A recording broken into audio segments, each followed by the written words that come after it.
한 주간의 최신 여론조사 결과를 알아보는 시간입니다. 이택수의 여론. 오늘도 들어오자마자 깍듯하게 90도 인사를 하고 앉으신 분, 리얼미터의 이택수 대표 어서 오십시오. 네. 정말 예의 바른. 예의 바른. 아니 오늘은 왜 더 기분이 좋아 보이세요, 이 대표님? 원래 인사를 하면 또 웃으면서 해야 됩니다. 웃으면 복이 오고. 네. 이게 선순환이군요. 그렇습니다. 네. 아니 지금 사실은 저쪽 홍콩 저쪽은 네. 태풍 어마어마한 태풍이 네. 불어닥치고 있습니다. 중국 쪽은. 네. 이름이 좀 특이해요. 망쿠시라고. 네. 화면 보셨어요 혹시? 네. 5층짜리 파도가 칩니다. 5층짜리 네. 지금. 그리고 뭐 유리창이 그냥 와장창 깨질 정도로 그러니까 세계 역사상 본 적이 없을 정도의 강력한 태풍이 네. 몰아치고 있어서 사실은 좀 걱정이 되는 네, 그런 상황이기도 한데 이번 주는 이래저래 역사적인 일들이 많이 벌어지는 것 네. 같아요. 우선 한 기대는 남북 정상회담, 평양 네. 정상회담. 어제 그 명단들 보고 좀 놀라지 않으셨어요, 이 대표님? 네, 놀랐습니다. 저도 가고 싶었는데 저한테는 연락이 없었습니다. 저도요. 지금 청취자분들한테 어떤 사람 이름이 제일 놀라웠고 제일 기대되십니까? 문자를 보내달라고 말씀드렸더니 3596님이 지코 제 이름도 헷갈리네. 래퍼 지코의 동행이 네. 놀랍습니다. 의외였습니다. 네. 랩을 하는 래퍼인데 그 지코가 굉장히 현란한 랩을 했을 때 네. 그러니까 이 지코의 랩은 또 예전 우리 세대 서태지 랩하고는 다른 그렇죠. 차원의 랩이거든요. 근데 이 랩을 들으면 북한 사람들이 어떻게 반응할까? 네. 굉장히 무표정하게 보면서도 약간의 눈떨림이 있지 않을까 싶습니다. 그러니까 레드벨벳하고는 또 다른 차원일 것 네. 같아서 기대가 된다 이런 문자 지금 들어오고 있고 또 이번 주가 굉장히 중요한 거는 뉴스쇼 10주년 공개 방송이 수요일 날 예, 있거든요. 네. 이 대표님 나오시잖아요. 네, 가야죠 당연히. 당연히 가야죠. 그것 때문에 저는 조금 더 설렙니다 사실. 저는 가서 뭐 할 거 있습니까 혹시? 아니 뭐 뒤치다거리 좀 해주시고 의자도 날라주시고 당연히 의자 나르는 이택수 대표를 보시면 여러분 90도로 두 분이 다 양쪽으로 정중하게 인사해 주시고요. 자, 오늘 스페셜 여론조사부터 가겠습니다. 오늘 스페셜 여론조사 부동산 대책에 대한 여러분들의 의견 들어봤는데요. 사실은 9.13 대책이 목요일 날 나왔는데 나오자마자 따끈따끈하게 저희가 주말 동안 돌려본 거죠. 어떻게 조사하셨습니까? 네, 저희가 지난 14일 전국 19세 이상 성인 6,103명에게 접촉을 해서 최종 500명이 응답을 완료했고요. 8.2% 응답률이었습니다. 무선 전화 면접 및 유무선 자동 응답 혼용 방식이었고요. 표본 오차는 95% 신뢰 수준에서 플러스 마이너스 4.4%포인트였습니다. 질문은 다음과 같았는데요. 정부는 종합부동산세 강화, 주택담보대출 제한을 중심으로 한 주택시장 안정 방안을 발표했습니다. 선생님께서는 부동산 투기 억제와 집값 안정화라는 측면에서 이번 방안을 어떻게 평가하십니까? 이렇게 물었는데요. 이번 부동산 대책을 어떻게 평가하십니까? 5점척도였습니다. 매우 미흡하다, 또 다소 미흡하다, 적정하다, 다소 과도하다, 매우 과도하다, 잘 모르겠다 이렇게 물었는데요. 결과는 가장 많은 응답은 미흡하다. 39.4%로 나타났습니다. 미흡하다 39.4, 적절하다 31.9%로 나타났고요. 과도하다는 의견은 19.8%로 나타났습니다.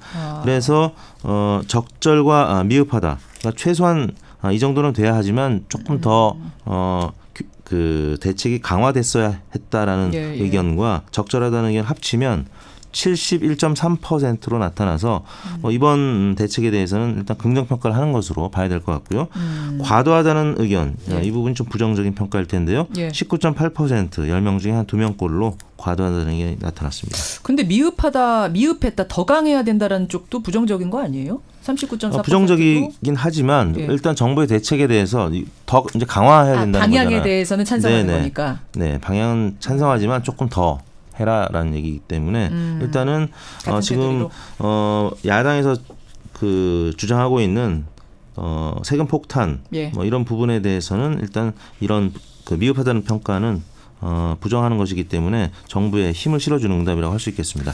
다시 한번 말씀드립니다. 9.13 부동산 대책 미흡하다 39.4, 적절하다 31.9, 과도하다, 그러니까 너무 많이 강화됐다 19.8%. 어떻게 해석하세요? 일단 과도하다는 의견도 적지 않게 나타났습니다. 10명 중에 2명이라는 거는. 근데 이제 잠시 후 소개해드리겠습니다만 대통령 지지도가 금요일 날 오히려 올라가지 못하고 좀 떨어졌거든요. 기억하시겠습니다만 과표 3억 6억 이 논란 혼선 때문에 3억에서 6억짜리 아파트에도 세금 폭탄이 있는 것 아니냐 이런 우려 때문에 과도하다는 의견이 생각보다는 많이 나타났는데요. 과표로 3억이면 시가가 한 18억인데 이게 이제 헷갈리신 분들이 계시는 그렇습니다. 거죠. 나도 해당되는 거야 뭐 이렇게. 네. 그래서 과표라는 표현이 금요일 혼선을 일으켰고 또 그에 대해서 이제 보수 언론과 보수 야당이 세금 폭탄이다 이렇게 공격을 했는데 그렇기 때문에 과도하다는 의견이 19.8%로 생각보다는 좀 많이 나타났고요. 물론 과표 때문에 세금 폭탄이다 이렇게 바로 연결시키는 건 아니고 그냥 그 제대로 해석했어도 세금 폭탄이라는 게 야당 쪽 입장이긴 해요. 한국당 근데 범위가 이제 이제 합쳐지면서 심지어 이제 자유한국당 지지층, 보수층에서도 이제 과도하다는 인식이 또 다른 정당 지지층이나 이념상에 비해 상대적으로 높게 나타났는데요. 자유한국당 지지층은 이제 미흡하다는 의견이 52.5%로 이제 가장 많긴 했습니다. 그 다음에 과도하다는 의견 30.8%, 적절 13.9%로 나타났고 보수층이 미흡하다는 의견이 51.9%, 과도하다는 의견이 27.8%, 적절 17% 등으로 나타났습니다. 예, 적절하다는 응답도 적진 않지만 미흡하다는 쪽이 조금 더 높아요. 이 얘기는 후속 대책을 더 강력하게 투기를 그렇습니다. 반드시 잡아달라는 바람의 표현 아니겠습니까? 그렇습니다. 금요일 또 주말 거쳐서 아직은 관망하고 또 아파트값, 부동산 집값이 아직까지는 떨어지지 않는 모습을 보였기 때문에 또 이런 미흡하다는 의견이 많이 나타난 것 같습니다. 예, 금요일의 공급 대책이 결국 마무리가 될 것 같습니다. 그것까지 지켜보고 다시 보죠. 자, 정례조사로 가겠습니다. 대통령 지지도 어떻게 됐습니까? 네, 문재인 대통령 지지율이 53.1%로 0.4%포인트 빠진 수치를 기록했습니다. 부정평가는 41.7%로 1.2%포인트 증가했고요. 지금 6주 연속 하락세를 나타낸 건데요. 그러네요. 주중까지는 괜찮았었습니다. 수요일까지는 일간 집계로 56%까지 반등하는 모습을 보였는데 금요일 날 많이 빠지면서 아까 말씀드린 이 부동산 대책 발표가 오히려 부정적인 영향을 미쳐서 지지율이 후반에는 빠졌기 때문에 53.1%로 약간 하락한 채 마감이 됐습니다. 부동산 대책을 발표하면 이게 실망감을 줄 수밖에 없는 게 어떤 대책이 나와도 부동산 대책을 발표한다는 자체가 그래 집값 지금 미친 듯이 오르고 있어라는 생각을 상기하게 해주잖아요. 그렇죠. 그러니까 이게 기본적으로는 반감을 가질 수밖에 없는 이슈가 아닌가. 지지도가 떨어질 수밖에 없는 것 같아요. 그리고 아까 말씀드린 그 과표 논란이 이게 이제 이번 대책으로 기존보다 보유세가 오르는 건 합계 14억 원이 넘는 주택들을 보유한 다주택자들과 또 18억짜리 한 채를 보유한 사람들부터 해당이 되는데 우리나라 인구 5,200만 명 가운데 주택을 소유한 사람은 1,300만 명이고 그중 종부세 납세자는 지난해 27만 명 정도 불과했는데 과표 3억 6억 구간이라는 표현 때문에 나도 해당이 되는 것 아니냐 이런 우려하는 분들이 굉장히 많았던 것 같습니다. 알겠습니다. 지지율은 6주 연속 하락세. 정당 지지율은 어떤가요? 민주당이 40.5%로 0.1%포인트 상승한 수치를 보였고요. 한국당이 오랜만에 1.4%포인트 오른 20.9%를 기록했습니다. 정의당이 10.4%로 0.5%포인트 만회했고요. 바른미래당 6.9%로 0.6%포인트 빠졌습니다. 민평당 2.4%, 무당층 16.8%로 나타났습니다. 민주당 40.5, 한국당 20.9. 한국당이 1.4%포인트 오른 거는 이거는 어떻게 분석이 돼요? 정권 교체에 대한 어떤 기대감 때문이라고 보는데요. 황교안 전 총리가 그 전주 금요일 날 출판 기념회 하면서 꽤 주목을 받았고요.